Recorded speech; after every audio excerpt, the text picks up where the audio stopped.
Salut traderi! Bine ați revenit pe canal! Astăzi vă prezint o platformă care a făcut valuri serioase în lumea tradingului, Quantum AI. Dacă v-ați dorit vreodată să aveți acces la mai multe oportunități de tranzacționare în fiecare zi, totul cu ajutorul AI-ului, rămâneți până la final. Este doar hype? Sau chiar îți oferă un avantaj real? Haideți să vedem!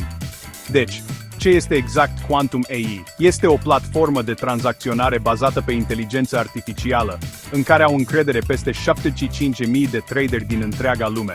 Indiferent dacă ești pasionat de crypto, forex, acțiuni sau mărfuri, Quantum AI este creată să te ajute să identifici tranzacții profitabile înaintea tuturor, scanând milioane de semnale de piață în milisecunde. Cum funcționează? Scanări ultra-rapide ale pieței. AI-ul analizează mai multe date decât ar putea vreodată un om, identificând trenduri și oportunități cât timp alții încă își reîmprospătează graficele, fără bătăi de cap tehnice. Serios, tot ce trebuie să faci e să te loghezi, să-ți verifici dashboard-ul și să plasezi tranzacții, fără codare, fără setări complicate. Motor de tranzacționare 24/7. AI-ul lucrează chiar și când dormi, scanând piețele și identificând semnale non-stop. Siguranță. Platforma vine cu instrumente avansate de management al riscului și cu un mod demo complet, ca să poți exersa fără să riști bani reali. Să discutăm despre avantaje și dezavantaje. Avantaje. Viteză unde acuratețe. Quantum AI livrează informații din piață în timp real. E sincer mai rapidă decât orice am folosit până acum. Ușor de folosit. Interfața e curată și prietenoasă pentru începători. Nu trebuie să fii expert tehnic ca să începi. Personalizare.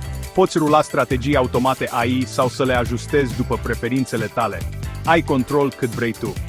Fiabilitate. Eu nu am avut nicio perioadă de downtime, iar suportul e foarte rapid, un mare plus pentru traderii activi.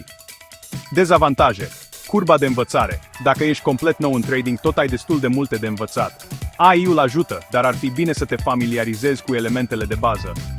Costuri. Platforma în sine e gratuită, dar ține cont că taxele standard de tranzacționare se aplică la fiecare execuție. Riscuri de piață. Ca la orice tranzacționare, nu există garanții de profit. Instrumentele de gestionare a riscului ajută, dar tot trebuie să fii precaut. Deci, merită Quantum AI. Dacă iei tradingul în serios, fie că ești începător și vrei ghidaj AI, fie profesionist ce vrea automatizare și scalare, platforma asta chiar îți oferă un avantaj. Îți recomand să începi cu modul demo, fără riscuri, să testezi semnalele AI și să vezi dacă ți se potrivește stilului tău.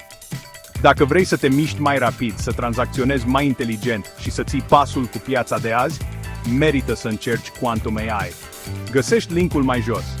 Spor la tranzacționat și lasă-mi părerea ta în comentarii.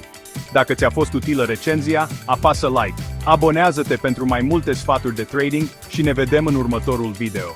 Tranzacționează cu cap, fii în siguranță!